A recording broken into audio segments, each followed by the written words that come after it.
Hello guys, कैसे हो? आशा करता हूँ बहुत ही अच्छे होगे। तो गाइस, आज की इस वीडियो में हम क्लास 10th वाले बच्चों के लिए कुछ इम्पोर्टेंट चीज़ लेके आए हैं। गाइस, आपका जो क्लास 10th की जो बायोलॉजी है बहुत ही इजी है इन कंपैरिजन टू क्लास 9। ये मैं नहीं कह रहा, जितने भी ग्रेजुएट करके निकल चुके हैं, जितने भी पोस्ट ग्रेजुएट करके निकल चुके हैं बायोलॉजी से, वो सब कहते हैं, क्योंकि 9th ही बहुत बड़ा पार्ट होता है, पड़ाव होता है।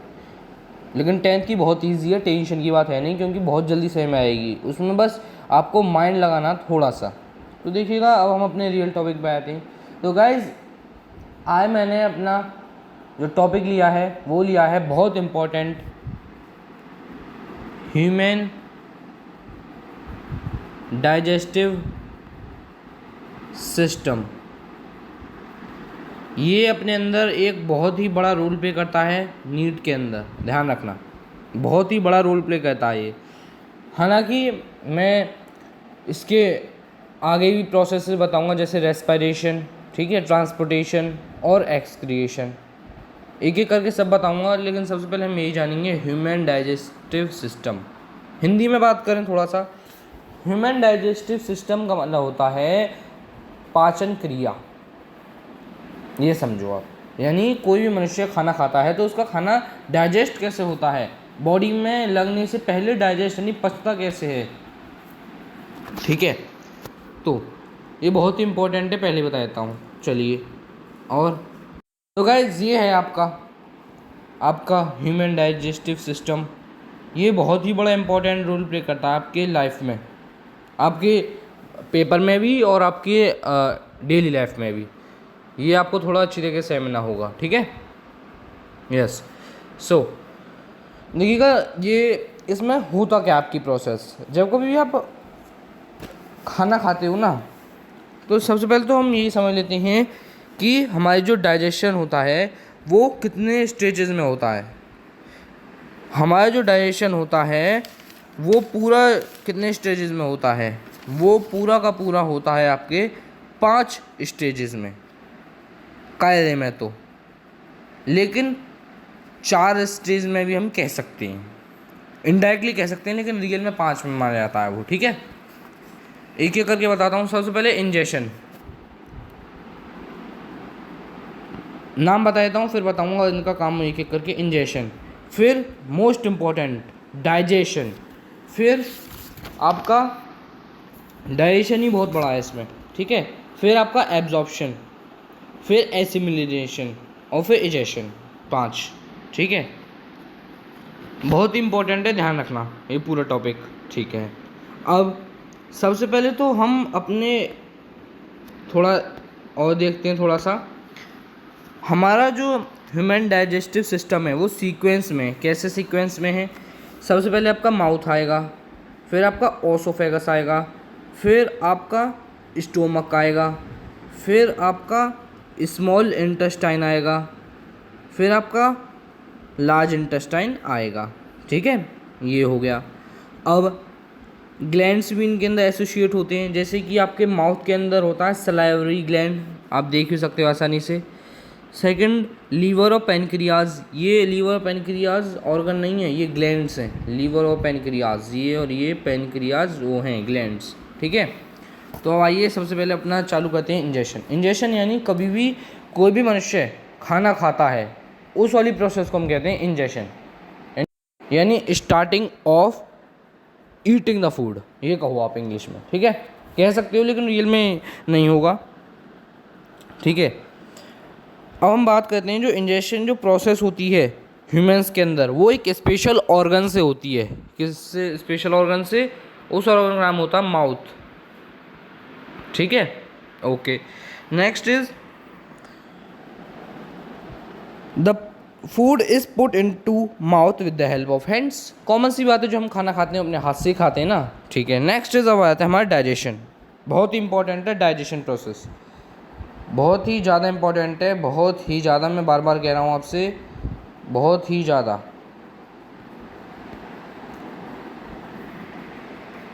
या सो इंग्लिश में बताते हैं धीरे धीरे, फिर हिंदी में आएंगे। In human beings the digestion of food begins in mouth itself. जो हमारा डाइजेशन होता है ना, हमारा जो डाइजेशन होता है खाने का, वो मुंह में ही चालू हो जाता है। ये नहीं है कि पेट में आके होता, नहीं, मुंह से ही चालू हो जाता है वो, तो ध्यान रखना। क्यों? क्योंकि मुंह के पास क्या होता है, मुंह के पास एक कैविटी होती है जिसे हम क्या कहते हैं, buccal cavity, as you can see in your screen. Okay, अच्छा। और जो बक्कल कैविटी है वो क्या क्या कंटेन करके रखती है अपने पास, टीथ, टंग, और टंग के अलावा सलाइवरी ग्लैंड्स। ठीक है, बहुत ही ज़्यादा इंपॉर्टेंट है जो मैं बता रहा हूँ अब आपको। ठीक है, अच्छा। फिर कॉमन सी बात है, जो दांत हैं तो वो अपना काम करेंगे। जो दांत हैं वो खाने को स्मॉल पीसेस में कर देती हैं, जिसकी हेल्प से वो आसानी से चबाए जा सकें। यानी टीथ यहाँ पे फिजिकल डाइजेशन का काम कर रहे हैं। ओके, जो सलाइवरी ग्लैंड्स हैं हमारे माउथ के अंदर, वो प्रोड्यूस करते हैं सलाइवा। ठीक है, तो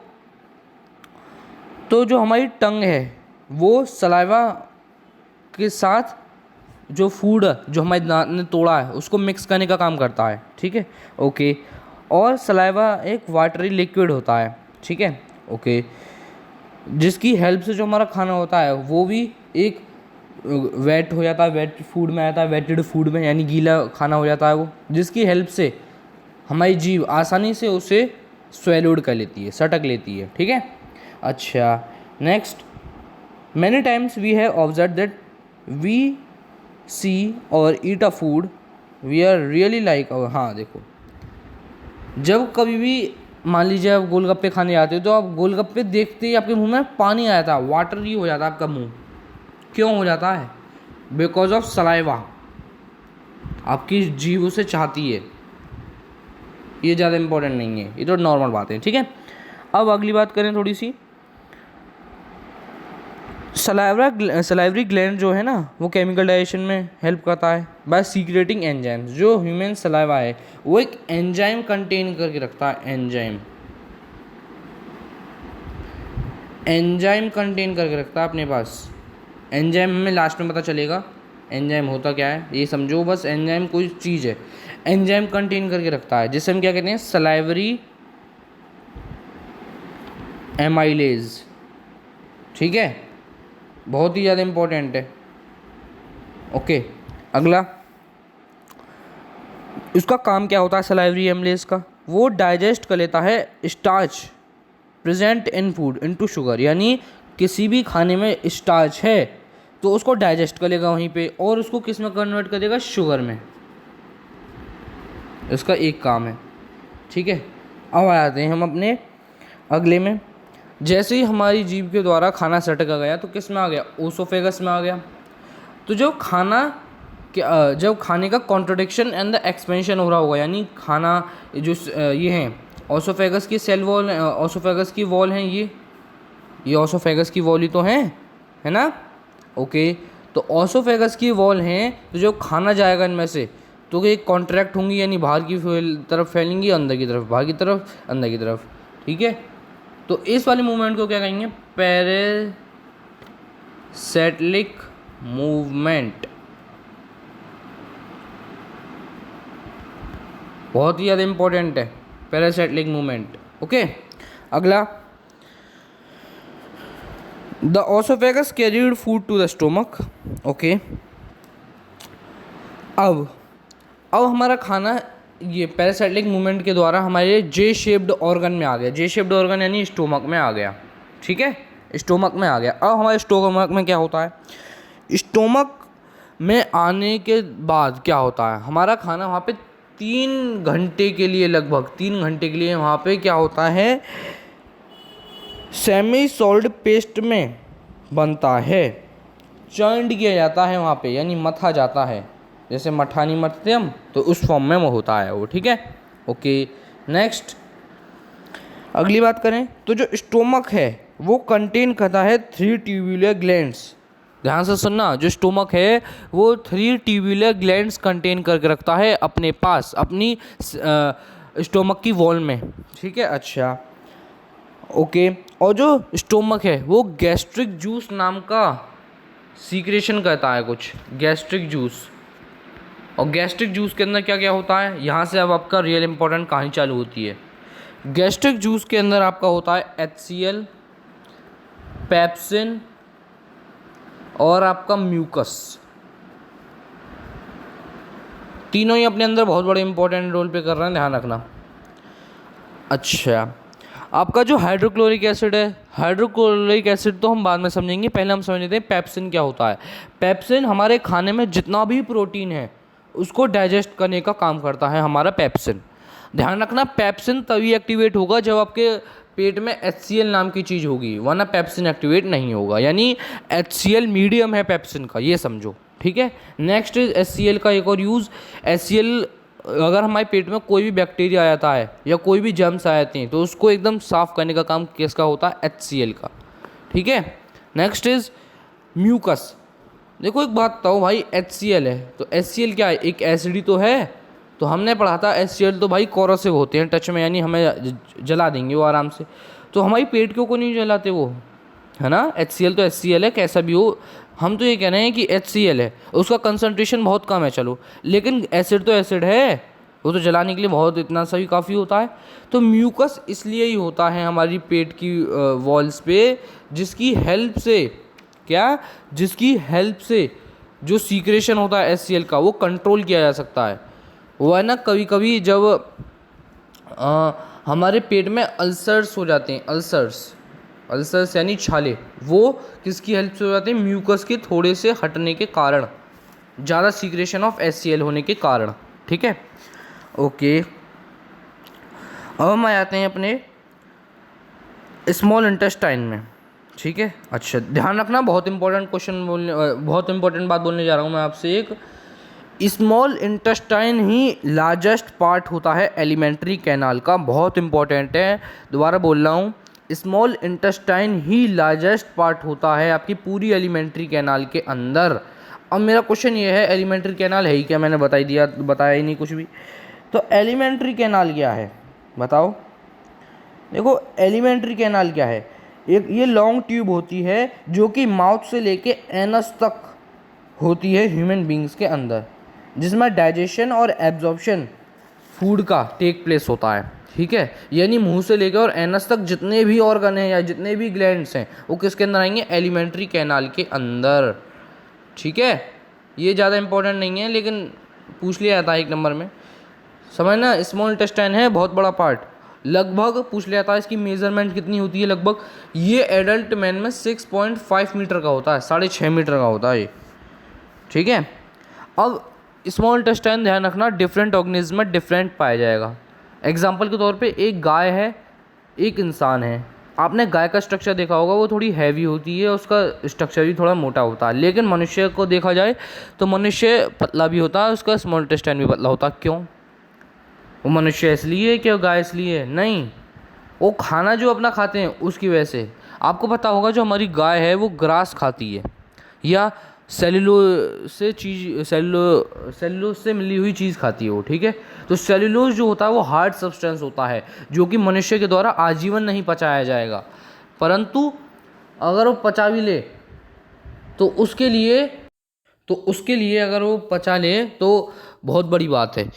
तो गाय का स्मॉल इंटेस्टाइन इसलिए बड़ा होता है क्योंकि वो डाइजेस्ट जो कहती है सेलुलोज वो जो बहुत ही हार्ड होता है, और जो मनुष्य जो खाना खाता है वो बहुत नॉर्मल होता है, इसलिए उसका छोटा स्मॉल इंटेस्टाइन होता है। अगर एग्जांपल में अगर हम बात करें टाइगर की, टाइगर तो सिर्फ मीट खाता है, उसका इसलिए स्मॉल इंटेस्टाइन होता है क्योंकि वो आसानी से डाइजेस्ट कर सकता है उसे, ये दिक्कत है। आपने गाय को मुँह चलाते हुए देखा होगा, देखा भी होगा आशा करता हूँ। तो क्या करती है, मुंह क्यों चलाती है वो जब खाना खाती है ना तो खाना खाने के दौरान वो डायरेक्ट सटक लेती है, हम तो चबाते हैं ना वो डायरेक्ट सटक लेती है। अब आप कहोगे सर उसका डाइजेशन कैसे होगा, डाइजेशन उसी फॉर्म में करती है वो जो अपना मुंह ग्रिंड करती है, बार बार चलाती रहती है, ठीक है। अब स्मॉल इंटेस्टाइन में क्या, स्मॉल इंटेस्टाइन के अंदर 2 ग्लैंड्स आते हैं, कौन कौन से, लीवर, पैनक्रियाज, बहुत इंपॉर्टेंट है जो बता रहा हूँ मैं आपको। लीवर सीक्रेट करता है बाइल जूस होता है एक, ठीक है, बाइल जूस। अब इसका थोड़ा इंट्रोडक्शन लेते हैं। What is bile juice? Bile juice जो होता है वो ग्रीनिश येलो कलर का होता है, ग्रीनिश येलो कलर का, ठीक है।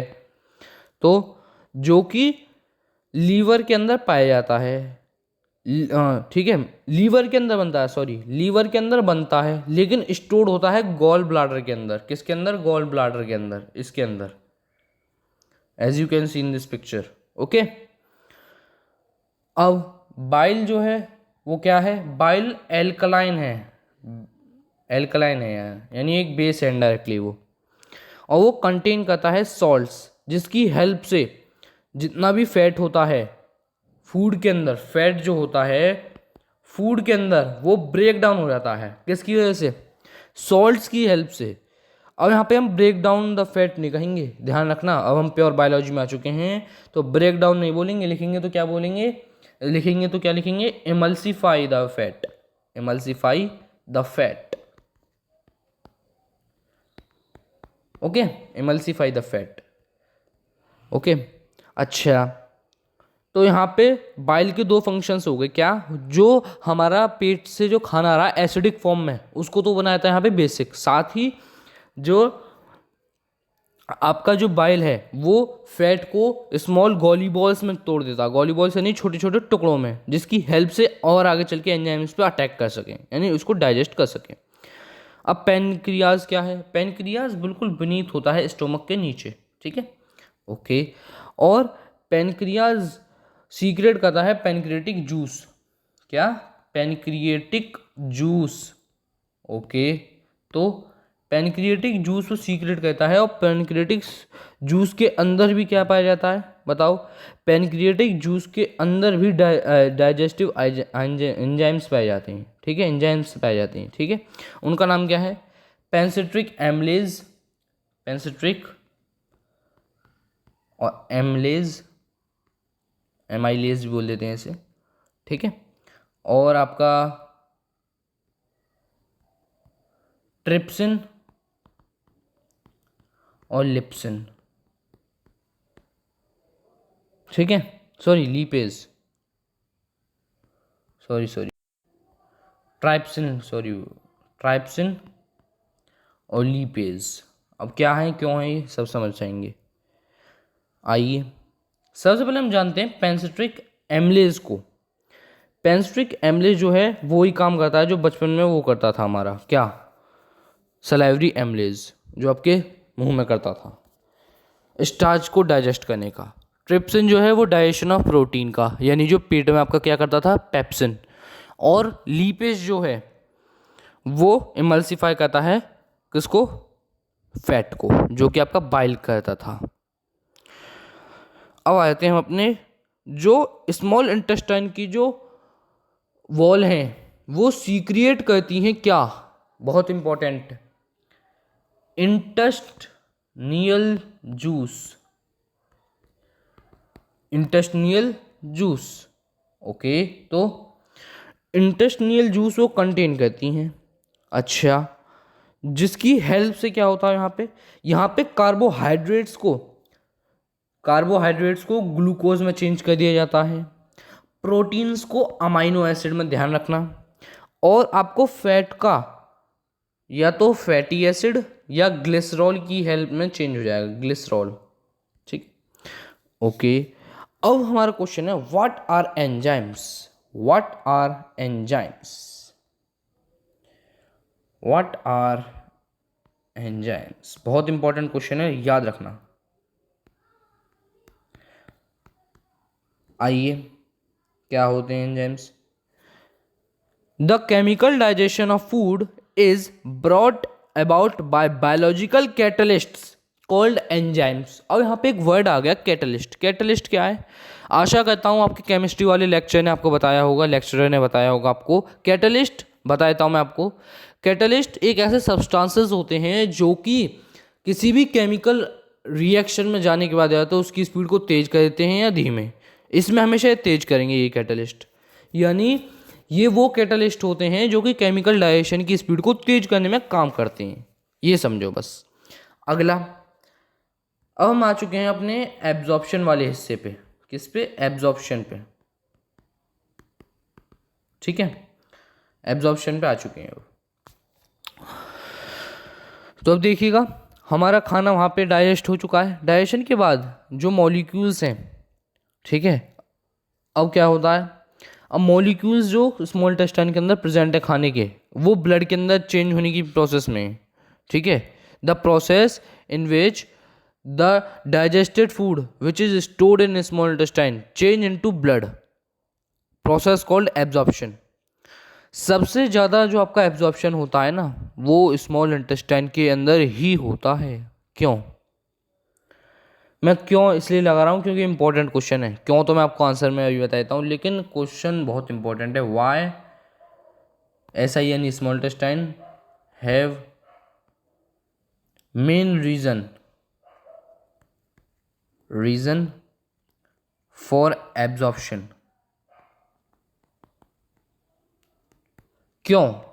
क्योंकि सर जो आपके स्मॉल इंटेस्टाइन है ना, स्मॉल इंटेस्टाइन के पास अपनी कुछ टिनी फिगर लाइक प्रोजेक्शंस होती हैं।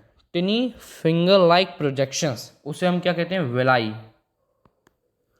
तो विलाई है, तो with the help of villi the inner wall of small intestine a very large area, small villi की हेल्प से स्मॉल इंटेस्टाइन का लार्ज एरिया हो जाता है। उसी की हेल्प से सबसे ज़्यादा उसमें डाइजेशन होता है। ठीक है, एसिमिलेशन की बात करें, एसिमिलेशन एक ऐसी प्रोसेस होती है, the blood carry digested and dissolve food to all parts where it become assimilated as part of cells. Yes, यानी जो ब्लड आया है जो ब्लड बना है डाइजेस्टेड फूड की हेल्प से, अब उनको यूटिलाइजेशन भी तो होगा जहाँ पे बॉडी के सेल्स को रिक्वायर्ड है, तो उस वाली प्रोसेस को हम क्या कहते हैं? एसिमिलेशन। ठीक है, ओके। तो अब क्या करें? The assimilated food is used by body cells for obtaining energy as well as growth and repair of body. ध्यान रखना, जो एसिमिलेटेड फूड है उसका इसलिए यूटिलाइजेशन किया जाता है जहाँ पे हमारी बॉडी के लिए रिक्वायर्ड हो, और साथ ही रिपेयरमेंट ऑफ बॉडी के लिए, चोट लग गई, चोट के लिए वहाँ पे बॉडी में हम डेली दौड़ लगाने जाते हैं तो उसके लिए रिक्वायर्ड है। ठीक है, अब यहाँ पे एक इंपॉर्टेंट टर्म आने वाला है, ग्लाइकोजन। ग्लाइकोजन, तो ग्लाइकोजन इंपॉर्टेंट टर्म है। The digested food which is not used by our body immediately is stored in the form of carbohydrate in the liver called glycogen। वो डाइजेस्टेड खाना जो हमारी body के द्वारा यूज नहीं करा गया इमीडिएटली, वो लीवर के अंदर स्टोर हो जाता है। मान लो मैंने चाउमीन खा ली, डाइजेस्ट हो गई, उसका हमारी बॉडी ने यूटिलाइजेशन नहीं करा, तो कहाँ स्टोर होंगी? लीवर में। ठीक है, अब हमारे लास्ट पर आता है इजेशन। देखो, जो हमारा जो डाइजेशन है वो एक ऐसी प्रोसेस है जो कि रेक्टम करता है, जो लास्ट पार्ट होता है लार्ज इंटेस्टाइन का। ठीक है, ओके। तो जो हम कभी भी फ्रेश होने के लिए आते हैं या मिक्ट्यूरेशन के लिए जाते हैं, मिक्ट्यूरेशन यानी एक ऐसी प्रोसेस होती है जब हम टॉयलेट करने के लिए जाते हैं। Micturition is a process removing of toxic liquid which means urea. ठीक है, या यूरिन। ठीक है, यूरिया नहीं, यूरिन ही बोलेंगे। Micturition is a process in which we remove the urine from our body. तो मिक्ट्यूरेशन के लिए जब जाते हैं तो NS की हेल्प से वो हो जाता है। इस वाली प्रोसेस को हम कहते हैं एजेशन। ठीक है, ओके। ये मतलब जो एक्स्ट्रा आइटम है जो हमारी बॉडी ने डाइजेस्ट नहीं करा, उसको डिकम्पोज एक्स्ट्रा की फॉर्म में निकाल देना। ठीक है, ये है इसका मेन मोटिव, और कुछ नहीं है। ठीक है, अब लास्ट टॉपिक पढ़ लेते हैं डाइजेशन से हटके। ठीक है, अगला जो हमारा लास्ट टॉपिक है वो है डेंटल कैरीज। क्या है डेंटल कैरीज? आइए, the formation of small cavities in the teeth due to action of acid forming bacteria and improper dental care is called dental caries। यानी फॉर्मेशन हो जाते हैं स्मॉल कैविटी हो जाती हैं या होल्स हो जाते हैं टीथ के अंदर, किसकी हेल्प से? Due to action of acid forming bacteria, या हम अच्छी तरीके से कोऑर्डिनेट ना करें। अभी मैं आपको फिगर दिखाता हूँ बकायदा इस फॉर्म में, जैसा आप देख भी सकते हो। ठीक है, ये जो ये है ना, ये स्मॉल कैविटीज़ हैं। ठीक है, अच्छा देखिएगा, हमारे जो दांत है ना, दांत के 3 स्ट्रक्चर होते हैं। सबसे पहले ये होती है आपकी पल्प कैविटी, नेक्स्ट इज ये होता है आपका इनेमल, ठीक है, नेक्स्ट इज ये होती है आपकी डेंटाइन। इनेमल में ही होता है ये वाला जो डेंटल कैरीज होता है। ठीक है, ओके, ध्यान रखना। नेक्स्ट इज इंपॉर्टेंट है, जो आपका इनेमल होता है वो कैल्शियम फॉस्फेट से मिलके बना हुआ होता है, कैल्शियम फॉस्फेट से, बहुत ही इंपॉर्टेंट है, जो कि हार्डेस्ट पार्ट माना जाता है या हार्डेस्ट सब्सटेंस माना जाता है पूरी बॉडी के अंदर। ओके ओके, नेक्स्ट इज एक डेंटल प्लेक्यू नाम की एक दिक्कत होती है आगे चल के। डेंटल प्लेक्यू, अगर हम अपने दांत डेली क्लीन नहीं करेंगे तो उन पे एक स्टिकी येलो टाइप की एक लेयरिंग आ जाएगी पार्टिकल्स की, जिसकी हेल्प से उन पे बैक्टीरिया आने लग जाएंगे, और उस वाली दिक्कत को कहेंगे हम डेंटल प्लेक्यू। बहुत सारे जो छोटे छोटे बच्चे होते हैं वो चॉकलेट खाते हैं। चॉकलेट खा लिए, कॉलगेट करा नहीं करा कोई बात नहीं, कुछ दिनों बाद उनके जो दांत के जो इनेमल वाला स्ट्रक्चर है उन पर पीला पीलापन आ जाता है, जो कि उनको दिक्कत करता है आगे चल के। ये जो मैंने अभी आपको बताया डेंटल कैरीज वाला, ये क्वेश्चन बीडीएस में हर बार आता है, बीडीएस वाले पेपर में हर बार कोई चांस ही नहीं है ना आए तो। बीडीएस एक पेपर होता है जो कि डॉक्टर बनना चाहते हैं मेडिकल लाइन के टूथ वाले हिस्से में। ठीक है, तो थैंक यू गाइज, आपने मेरी इस वीडियो को देखा और मेरा लेक्चर लिया। थैंक यू गाइज, आशा करता हूँ ये आपको अच्छी तरीके से समझ आया होगा। Be safe, be happy. Thank you guys.